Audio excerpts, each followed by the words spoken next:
Right. Uh, yeah. Uh, yeah.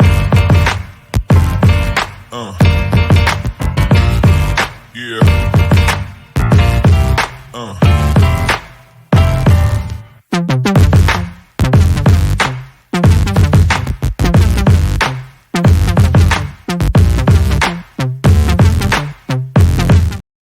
Yo, what's going on, everyone? Welcome to this week's episode of River City 93. I'm your host, as always, Elliot Barr, and is joining me is a man that brought two different shoes that were two different colors, but were the same foot. How did that work out, Matt? How did this happen? It's called packing in when it's dark. Poorly. So are you a last minute packer? Yeah. Why would you pack in advance? You might need something. I mean, I pack early. Like I try to pack early. My wife, on the other hand, she is. Also, this is like, just coming down for a long weekend. Like, how much is there you need to pack? Like, throw a couple days worth of clothes. What I thought were, on my way, into work, just a pair of running shoes, and I just managed to pick one from two different sets, and even worse, they were both the same foot. Oops. I hope that you had another pair of shoes with you. Like these were the only. I had the pair of shoes I was wearing the whole time. Oh, okay. I got really concerned for you for a second. I was just making sure you're okay. All right. Well, yeah, it's not like I was traveling barefoot. Yeah, that would be awkward. Well, hopefully you had a good Labor Day weekend. Enjoy those last little bit of cookouts, everything like that. The Kickers seemed to. They got off to a good start of enjoying their Labor Day weekend with. We're going to talk about a 3-2 win over Spokane Velocity that almost didn't become a win, but thanks to Justin Succo, who redeemed himself from last week in probably the best way possible, scored the winning goal for the Kickers. So, I think there's a lot we should talk about from this game, but Matt, I'll toss it over to you. Where should we start off at? We should start off with the biggest story, which is the biggest screen in City Stadium. It's beautiful. It's glorious. It is massive. It's everything that like.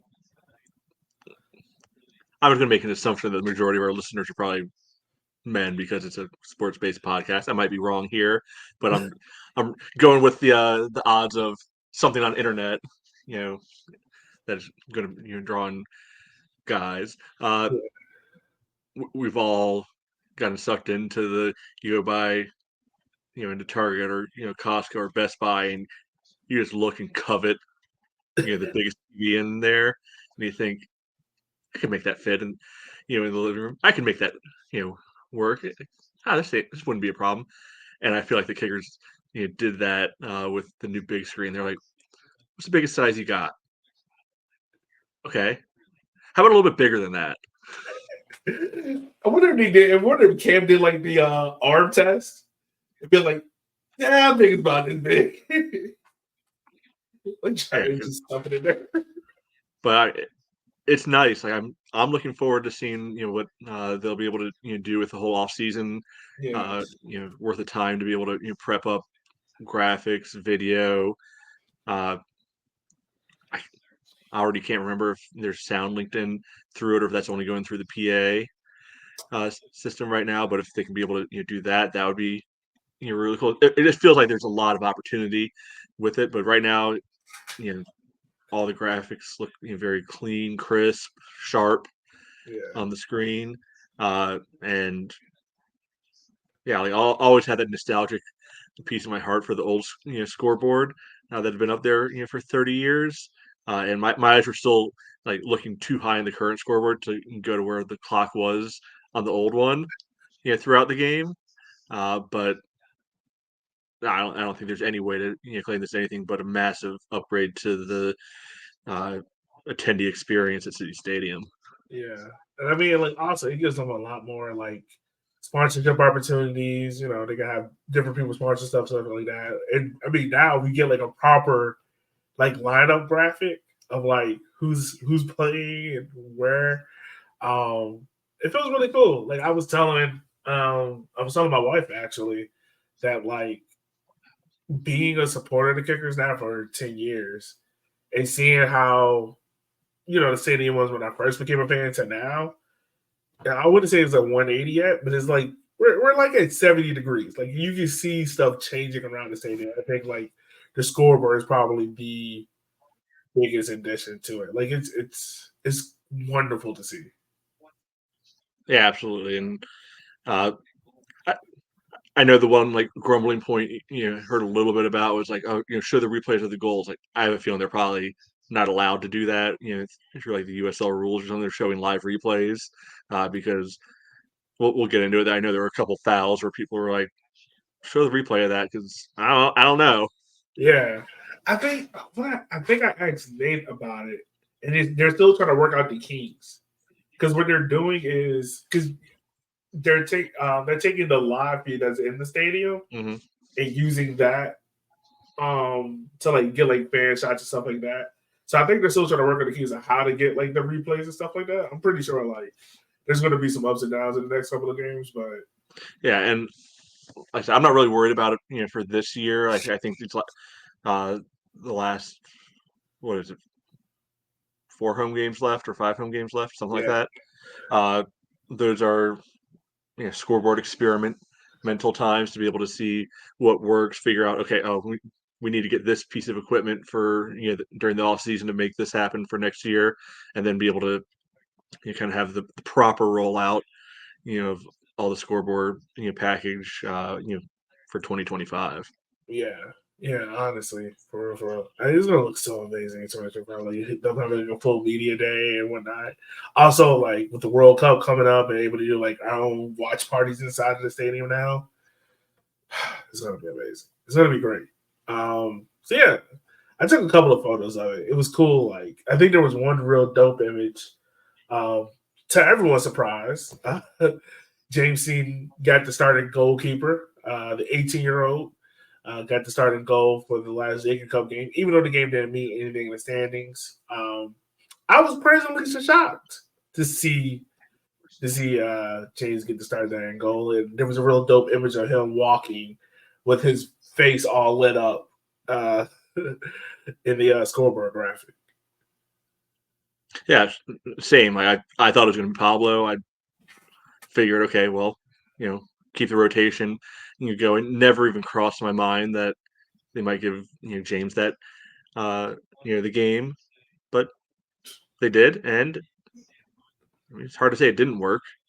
No, it didn't. Like the Marielle Walker. I don't know. Has he graduated from Marielle Walker? I think so. I was trying to look that up. It looked like he was a 2024 guy, which means he would have already graduated. So maybe he's doing a gap year or something like that. I don't know. Maybe. Suppose we could ask him. Yeah, we can probably ask. But regardless of the fact, the Marielle Walker student. Only the finest athletes from there. Okay. Played well. He made one save in the first half that I think like that lets me know like, all right, this kid can play at this level. The fingertip save over the crossbar. He had a couple of which one? The very first. I think it was like in the 30th minute. Okay, because he also had one like 96. Oh yeah, the 90s. That's what I was about to allude to. He had that one. He also had another one that came right to him, but I think it was like a good reaction save. Yeah, that was more just a way to hold on to it in the moment. But yeah, he had one in each half that he, whether it was fully going in or not, hard to say. But he was able to get a finger or two on it to make sure it all didn't go in. No, yeah. Do you see anything from him that might have been like, all right, he's still showing his youthfulness or anything like that? I don't know. I think maybe a couple of the distribution points, can get better with his feet, still, but I think that comes with time. I didn't see anything that was just like red flags, like no, what are we doing here? Like, is this a charity case? Like, you could find out. You could probably be able to get a little bit stronger. Uh, in there going against other grown men and everything, but he held his own in that. Yeah. So I think you can see there's a lot of room to grow. Still that he's far from the finished product. Uh, I, I would love it. Probably not going to happen given he's already 18, but I would love it for him if he can grow another, inch or three. That might just be personal, goalkeeper height biases on my end. Hey, for so long we've been used to goalkeepers that was just 5'9", 5'8". Yeah, don't never loved it either. I mean, Spokane did a good job of testing him in goal. Like I remember, I think it was a set piece near the end of the second half, where they were just trying to just whip the ball into the middle of the box. Like they had one player just standing around him, and he's defending himself really well because it would have been very easy to kind of get bullied there in that moment, and you mishit it or you're not able to make contact or something deflects and goes into the back of the net. I'm also very happy to see that this game did not go to PKs because I did not want to see James anywhere near a PK shootout. I wanted to win this game outright, which we should have, but well, which we did. We did. The second half got a little worried there. Sure, but I mean, obviously James was the big surprise piece. Anything else surprise you with the team that Darren rolled out, though? I mean, given that it was a lame duck game, I know the kickers are never ever going to say that it was a lame duck game, but I mean, Chandler striker kind of felt like we don't have anyone else, and I'm kind of shocked that he didn't throw Boswell out there. Like that really just lets me know like where Boswell is at on this team when it comes to striker options. Which is unless there's an injury we don't know about. Yeah, unless that. But I mean, we still have what you. Well, no, he was on the bench, so never mind that. Yeah, I mean, he was on the bench, so I'm like, I don't even think he came in the game. Yeah, he didn't. So, yeah, my prediction for Boswell, having at least 4 goals isn't going to happen anytime soon. I thought my man is going to come in here and be that second striker option. Nope. Who knew we already had it? Yeah, right. Kate already made that prediction. She did not intend it like that. Let's be real. Part of me thinks she did it. Like, really part of me. I think she was just trying to be funny. If she did, God. There's no way she meant it as a center forward. Let's put it that way. Yeah, probably not. I mean, the rest of the Downs lineup pretty much on par for the course. I mean, Simon Fitch. Really, I need to figure out how many games has Simon started in a row. I don't know how many we played this year. How many we played last year? I feel like it's getting close to 100. I feel like it's getting up there. No, because last year's 28, 30 game season, something like that. Yeah. And let's say we're somewhere in the range of 20 something this year, right? But 2022, he was in and out of the lineup all the time because. Okay, so 2023, 20. Okay. Maybe so. Maybe at most he's probably around like 55, 60. Yeah, maybe. Yeah. So Simon there at right back. You had your normal center back pair of Gee and Griffin. You have Max and Shenfield coming back in the lineup. Dak is CDM. That's a little different. Yeah. Yeah, let's talk about that. Like Dak and CDM. How do you like that experiment? We've seen it before, right? His first year when he came in, the 22 season, he was playing there, a little bit at first, and then everybody kind of gradually moved a line back. As the season went on, I think he's got the ball skills to be able to do it well. I think the temptation is when he plays further back, he can be able to be that distributor from further back, right? Yeah. And I don't think any of the other three, in central defense options have necessarily shown that consistency in distribution from the back line. But yeah, I think we get a little something different with Dak at the defensive mid spot than you get when Azaka is there. Or you get when Vaughn or even Suko is in that kind of a position. So I don't dislike it. I actually do like it, but it's kind of the opportunity cost of if you play it, him there. What are you potentially sacrificing elsewhere, whether that's in the central defense or in one of the other midfield spots. And I think it's not a bad trade off, just knowing that it is a trade off. Yeah. You're right. It is a trade off because, like, whoever you put there, like, if you put Zaka there in that spot, you're going to get someone that is going to cut out the counter attack quickly, but you also lose that ability, that verticality within passing. If you put Dak there, it might be the mobility, but you get a better range of passing. If it's Justin, it's a little bit more direct, but you probably lose a little bit on the defense. So yeah, it's not like there's a perfect option for that number 6 spot. Yeah, it's how you build everybody around it, essentially. Yeah, that is true. And then we saw Bill Hart come back to the lineup, James Vaughn as well. Joel, Joel got to start. I'm actually kind of happy for him. We got an assist as well. How do you think my man's did out there performing and whatnot? I liked what he brought to the table. Like, he was kind of in the Vignal spot, essentially. Showing some good dribbling nature. He wasn't scared to take guys on one either, which I appreciated. Part of it could have just been the nature of the game, where it was a screw it, let's go for it. Yeah. But he had one time where he was just did a little flick over the guy's head, and actually was able to get on the end of the ball and ignore where the shot ended up after that. But that kind of extra little flair in there, it was nice to be able to see, and I think he showed well for himself, and obviously taking those corner kicks that led to directly to goals added +2. Yeah, and honestly, someone like Child has probably gave that helps build his confidence, like given like how last year started off for him and whatnot. I know the injuries have been a big setback for him, but it is positive to see him out there, out there creating and mixing in and help kind of pull the strings a little bit. Same with Ryan Sarakowski, who I don't know what it is, but like he's having like a little quiet storm as well, where assisting and scoring goals. And whatnot. He was big on the second goal. Kind of, I think he redeflected it back into the path for O'Dwyer to get onto.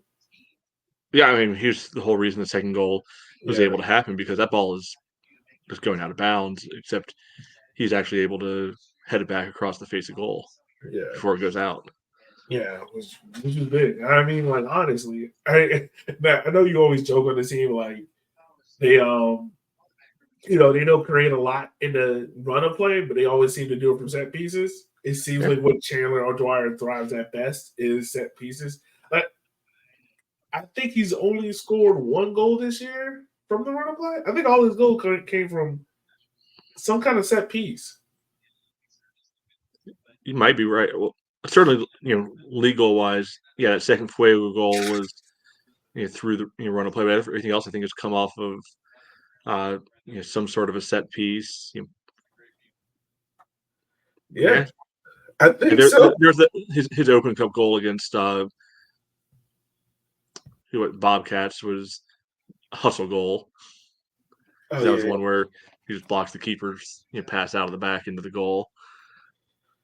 Yeah, but otherwise, they're all very similar, and I think there's something to be said for this. Like, I feel comfortable enough saying, like, I think Chandler might be the single most dangerous target player in the league.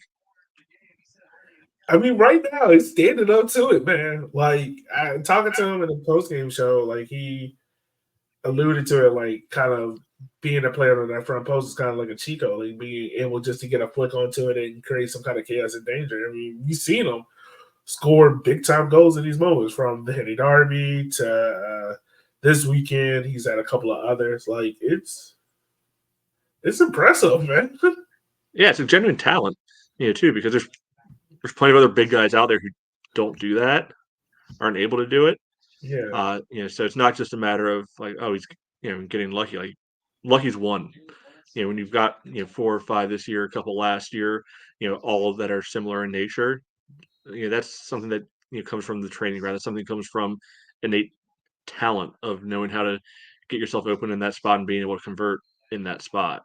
So I think he's found maybe not the way he thought he would, maybe not the way anybody else you know thought he would, of making himself indispensable to this team, because when you're not creating a lot elsewhere, knowing that, hey, we got a guy who we can get a corner, we can get a free kick, anywhere remotely in the opposition half, that every second, every third game, he's going to get at least one of them in. Right? You need that guy out there then. yeah, yeah. It kind of throws everything for a loop, because now, like, I mean, we were talking about it earlier, but like, like, what is his actual best position in which he helps the team? Right. Like if he was playing a different American sport, yeah, he'd be that specialist. He'd be the kick returner. He'd be the guy who comes in the NBA for very specific set plays, and then gets subbed right out. Kind of like a little, not a full like 3-and-D type guy, but Right. something like that. But soccer doesn't work that way. Like if you're on the field, you're on the field. Yeah. So it's figuring out those other 88 minutes of the game where can he best be able to contribute to this team being a winning team. And I think there's a lot of debate for that. You've had those conversations with him where he clearly views himself as and wants to be a midfielder, right? And we've seen him there a few times. We've seen him at center back in the past. We've seen him on the wings. We've seen him at center forward. I think Darren's seeing the same sort of thing. Like, all right, well, we need this guy out here, because if we're not creating elsewhere, we need to take advantage and leverage the skill and the trait that he's has on the set pieces. So Yeah. where can we be able to plug him in best? And I think that's still a work in progress. Yeah, it is. I mean, if you had to ask me, like, what's Chandler's best position, it probably is at striker. Like, now granted, like, even Chandler would tell you, like, his hold up play wasn't the best, but I think that's something like you can work on, because like there's a difference between holding the ball up as a striker versus doing it as a midfielder. And I think, like, if he was just allowed to focus on one position, maybe he could thrive as a striker. Maybe he could be that hold up target man striker, and we could have, who knows, 2 up top with him and Emmy. But yeah, like, it's a spot so far this year that he's thrived at. Like, he's thrived at it well, more than what we thought of it in the last 2 other years he was here. When we thought he was like a fringe midfield player, someone that we'll throw him in the last couple of minutes just to have a body on the field. But this year he's really, honed in and took it over that center forward spot and been what we thought Arthur Boston was going to be. Enough. Yeah, he's forced his way on the field, and there's something to be said for that. Yeah, honestly, it is. Spokane velocity. That's such a weird name to me. Their approach to this game was one where I felt like, I don't know, it's kind of felt like they were just stuck in neutral. They was kind of just taking it to see what the kickers were going to do. The kickers, look, the first half, outside of, like I said, the hold up play, you can't complain about the first half. It was a great first half for the kickers. You saw good saves by a young goalkeeper. The defense looked prone to cut out any fires. They didn't allow James to get under fire from any real dangerous shots. We were cutting out Spokane, not allowing them to transition or anything like that. And we looked lively in the attack. Like, we were attacking with a purpose. We were attacking being direct. And we executed from set pieces that were given to us. Now,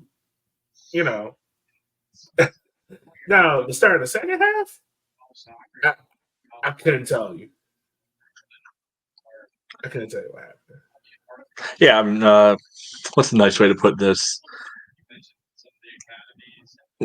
Spokane had 15-minute halftime. Kickers maybe had like a 16-minute halftime. Probably, yeah. Because nobody told the refs that the Kickers got an extra minute. Yeah, I don't think anyone did either. I mean, I don't want to put all the blame on Griffin Garnett because I do think there could have been more to alleviate that play before he even got there. But Griffin kind of, you can see the youthful exuberance where he just kind of rushed into the play way too quick to try to get the ball off of what's his name? The guy who scored. Gonzalez?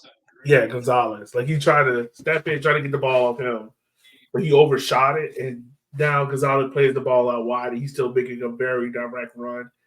And I don't know if it was a communication factor, but it seemed like between Simon, Griffin, and James, no one can really figure out how to pick up Gonzalez and stop him from just banging his back into the post.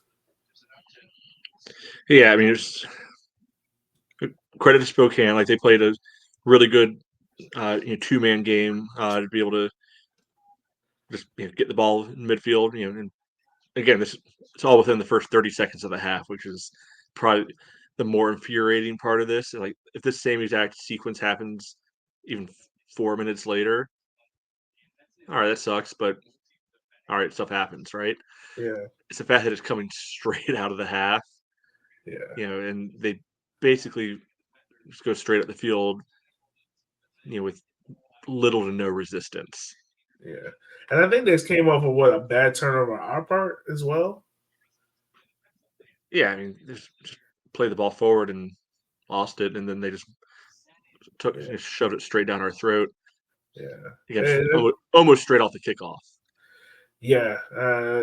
That's what it feels like. It feels like that's something that does play this team a lot. Like, have our bad turn, it's kind of like it takes the kickers to realize, like, oh, there's danger. Maybe we should go defend. I mean, credit to them though. Good ball, played out wide. Really good, cross to be able to thread it into the exact right spot because Gonzalez is not a big guy, Yeah, necessarily, and the cross was hit exactly where it needed to be for him to just basically dunk the ball, into the net, and then put himself around the goalpost, right. as you mentioned. I mean, like if that ball, yeah, you're right. Like the ball placement on that was special because if that ball's anywhere like 6 inches to the left or right, either James is catching it or Simon or Griffin are probably clearing it. So, Or he's just missing, Gonzalez completely, and the ball just goes out. Right. So maybe it's just a good ball to beat us, but I wish we could have snuffed out the chance way before that. That's the kind of disappointing part about that. Now the second goal, this is where my irritation comes into because I teach my players, right, like on set pieces, like don't allow the man to cross your face, right? Like don't allow them to get in front of you or cross your face to go score opportunity. And that's what happened on this goal. Now it's hard to tell from the replay and whatnot. I think during the game and whatnot, like Ani's in a tussle match with the Spokane attacker, and he just allows the attacker to get in front of him and beats him to his mark. It doesn't look good on Arnie's part as all because it looked like Ani got too caught up in like the battle of trying to win, and you got beat to the spot. So then, even before that, like he was the one who got called for the foul that led to the free kick. I think that was a very friendly to Spokane call. At that moment, it seemed like I don't even think it was a flop. I think it was just something where it's kind of simple base contact that you see all over the field throughout the game, and for whatever reason, the ref decided he had to call a foul that time. He seemed like he's been making that call all game. Like you're trying to win the ball, but it might be seemed overly aggressive. Like he's very quick to like make that call. Yeah. So look, a little soft, but to your point, like you can't get beat to the spot like that. Like, okay, it's one thing if maybe somebody's able to get over you on a header, but you know getting beat, just to be able to essentially have a tap in with your foot at that point inside the 6, like can't really happen. Yeah, and I know like Arnie's not happy with that fact either, because he prides himself on that kind of stuff. It's just disappointing to see, and it felt like with that goal, it kind of felt like I don't know how exactly it felt sexually over that exact moment, but I was standing up at the concourse with Electa. You could just feel like the air just gets sucked out of the building. Oh, it was definitely the here we go again sort of feeling. Yeah, it did. It did kind of have that feel. And I mean, look, like this is all off of the back of. It's not like Spokane started this game out with their starters or anything like that. Spokane had to make subs, and they brought in their starters at halftime because of how the first half was going for them. And I'm pretty sure like Darren alluded to this in the postgame show, just like we have to alleviate those chances from occurring. We can't just give teams easy opportunities for the goal when we're up 2 goals to nothing. You got to kind of. He was happy that they rolled out the storm, but he's like, we got to stop trying to ride out the storm and just cruise. Right. Shouldn't allow. Should find a way to be able to control the weather and not allow the storm to, brew up in the first place. Right. And even with all that said, like Darren made some good subs. Subs that we haven't seen in a while. Players such as Toni Pineda, a player that's been in and out of the lineup. Landon Johnson, he came back in. Justin Suko made a slight appearance, given how things went for him in Omaha. And to be honest with you, like all 3 of those players really benefited the game in some way. Like they all impacted the game because they were the 3 players who touched the ball in the goal. Yeah, and I mean, like Toni had a couple of opportunities where he broke away, and it is that slight reminder with Toni where I'm just like, because like I told you, I've been on this kind of seesaw with him. Like, all right, do you cut your losses and be like, it didn't work out, or do you keep them and be like, hey, maybe we can try again for year 2? And I'm on that season. I was seeing this performance from him, and this game is like I want to see more of him. Like I want to see him and Landon paired up on the wings. I want to see what that looks like. Yeah, I mean, we saw it, but I want to see more of it. I think for him, it's a consistency thing for him, right? Consistency and availability, consistency and performance. And we've seen the flashes. We've seen, kind of the promise of what could be, but we haven't necessarily seen that 2-3 weeks in a row yet. Yeah. But and like in this game though, he brought a new energy into the attack when he came onto the field, and I think the sequence leading to the goal is a really good example of it because it started in the midfield where I don't remember if he was the one who lost the ball or somebody else did. It must have been somebody else lost the ball. Spokane guy has it. Tony's going flying in for to slide tackle the ball. And I remember thinking in real time, like, oh, this is a yellow card waiting to happen right here. But he committed to it, which I love. Like he committed to the bit. He got the tackle clean and was able to pop right up and drive up the field at that point. And again, that's some of that directness that I think we've been kind of begging for coming out of the midfield. Like you get that opportunity. Even if you don't necessarily have pure numbers, just you have decent numbers. Take a go. Push the ball. He plays it out wide. I think he probably missed his pass a little bit because I think he overshot Landon and set him far wider than he intended. Because I was like, oh, he overhit it. Like that would have changed it. Because I thought the perfect ball was he'll play right into the path of Landon. Landon takes one. Landon doing the goal. Yeah. Right. That's what I thought. But when I saw the ball get pushed out wide, I was like, oh man, now the chance is gone.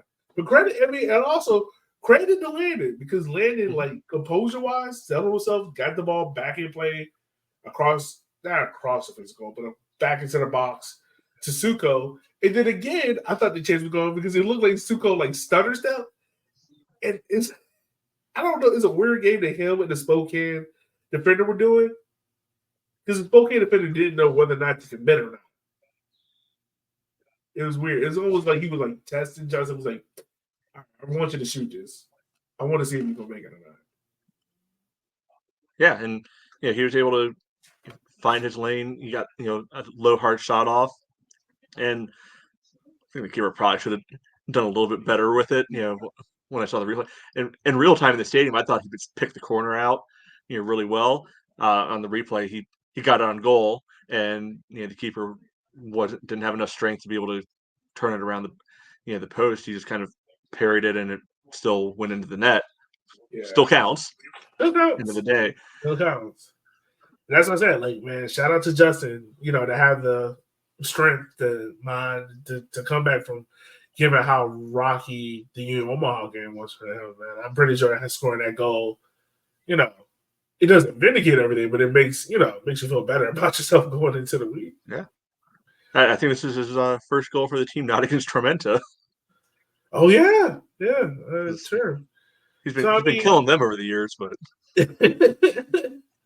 yeah, no, he's had a good run against Tormenta, which is true.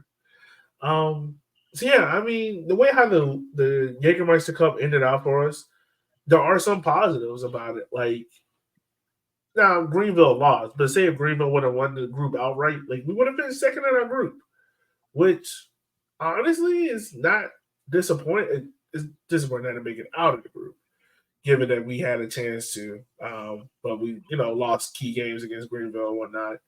But like we didn't finish dead last in our group. We didn't finish dead last. Yeah, right. We didn't finish dead last overall in the whole tournament. I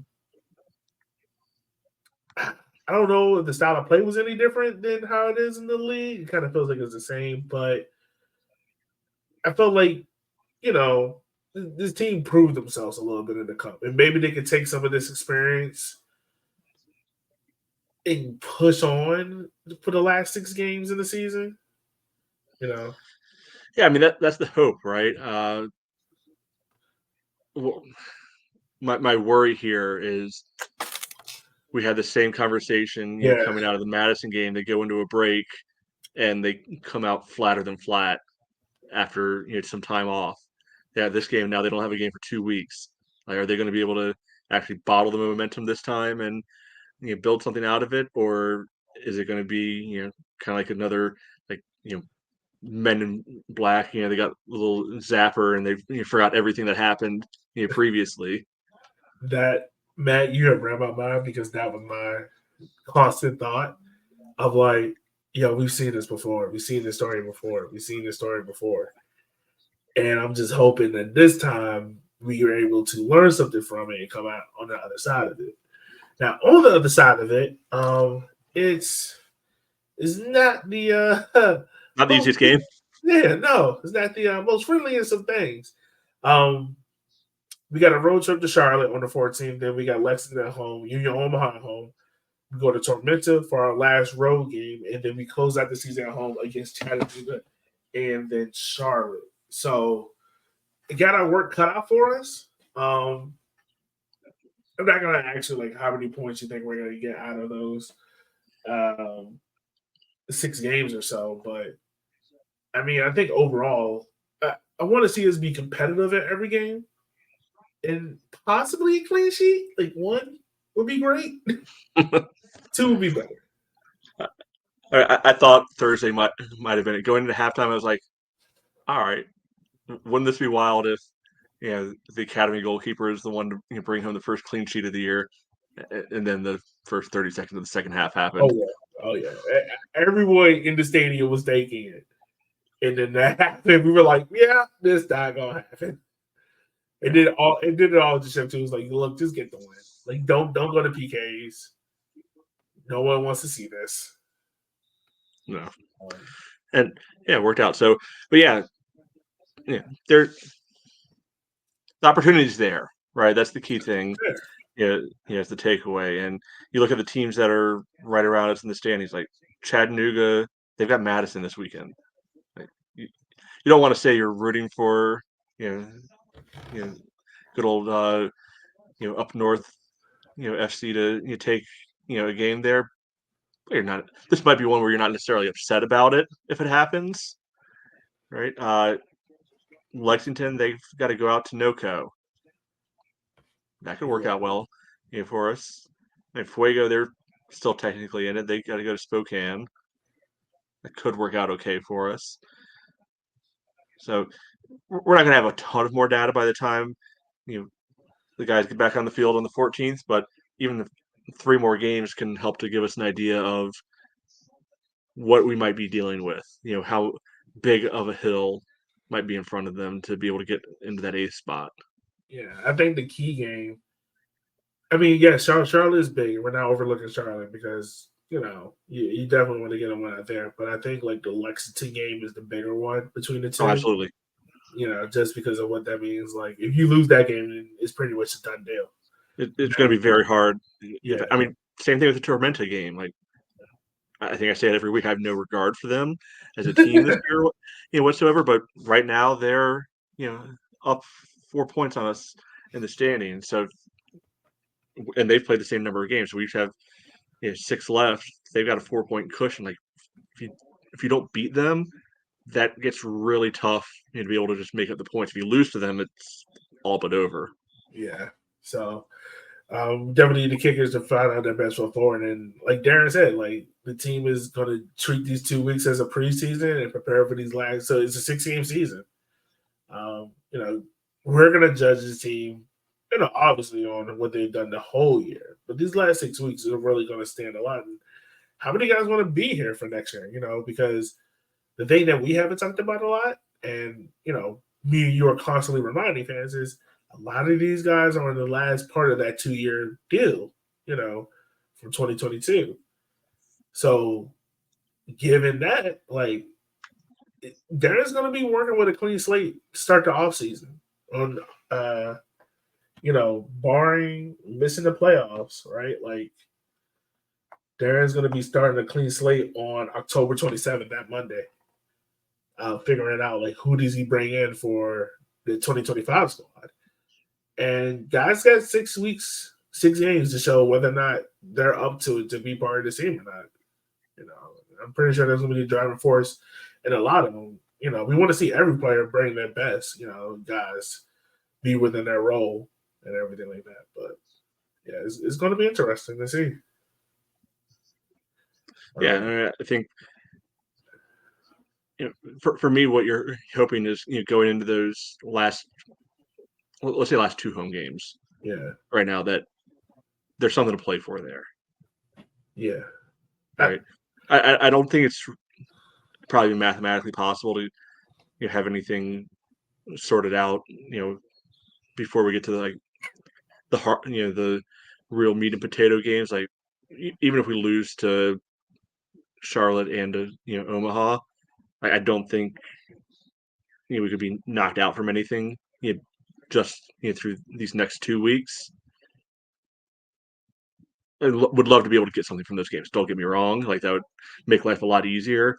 But if you just assume like team number 1, team number 2 in the standings are going to flex on us a little bit. All right, that still leaves us with 3 games in a row that are pretty much all but win or go home games. Yeah.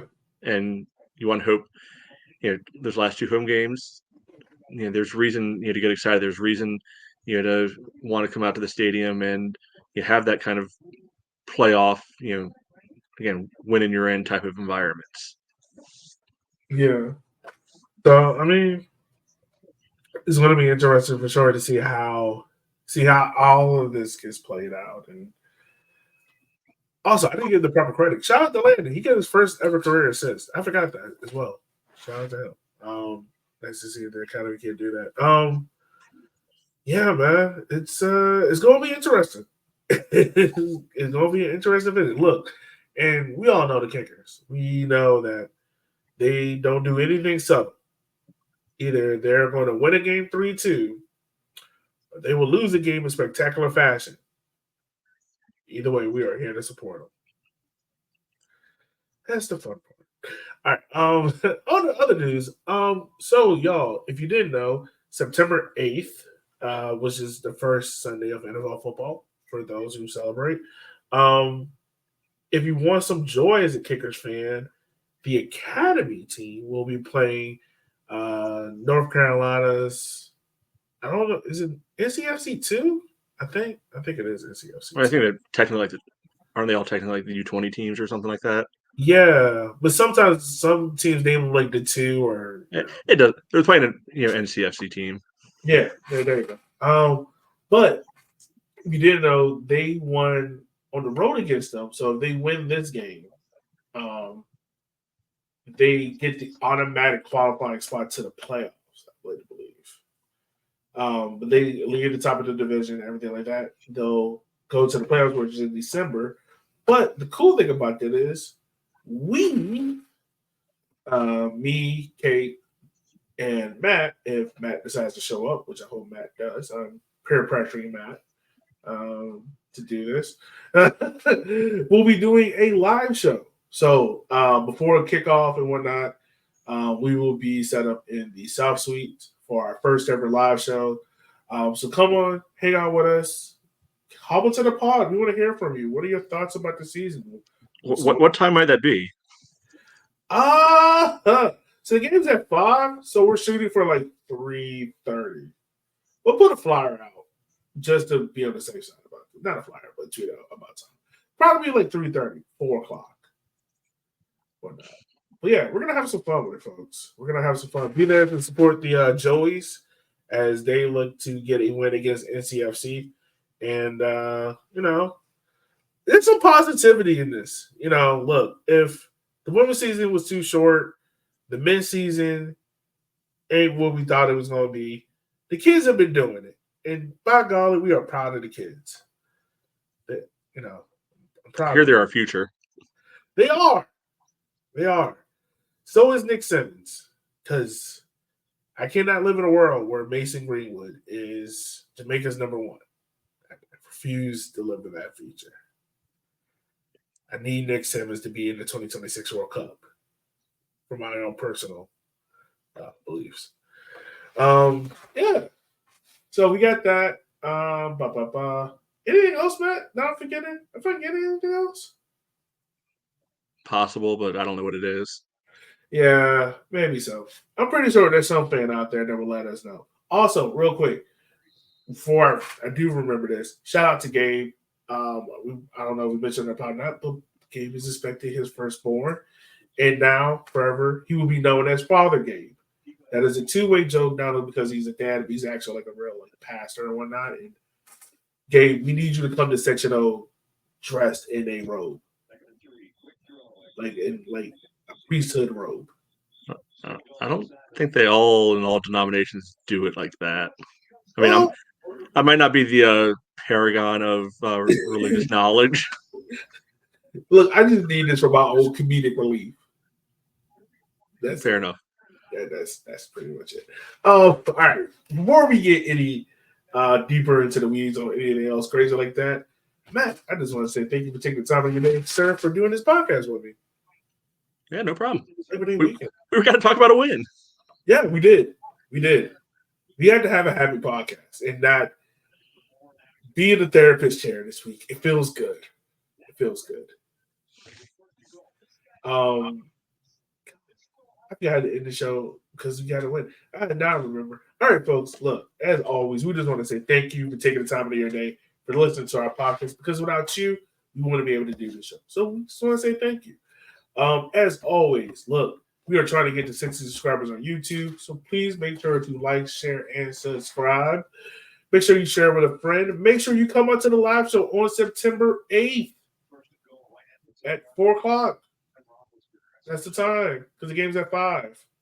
We'll be there. So please come out there and support us as we do our first ever live show for the Joey's game. We'll also have Coach Mika on the show. We'll be talking to Coach Mika, asking him questions about the kids and how is this working and why is it so good and why you should come out support. So support us. Yay. Yeah, and with that being said, we will holler at you guys next week where we will be be talking about the kids and preparing for win against Charlotte. There we go. All right. See you guys next week. Be easy. Be safe.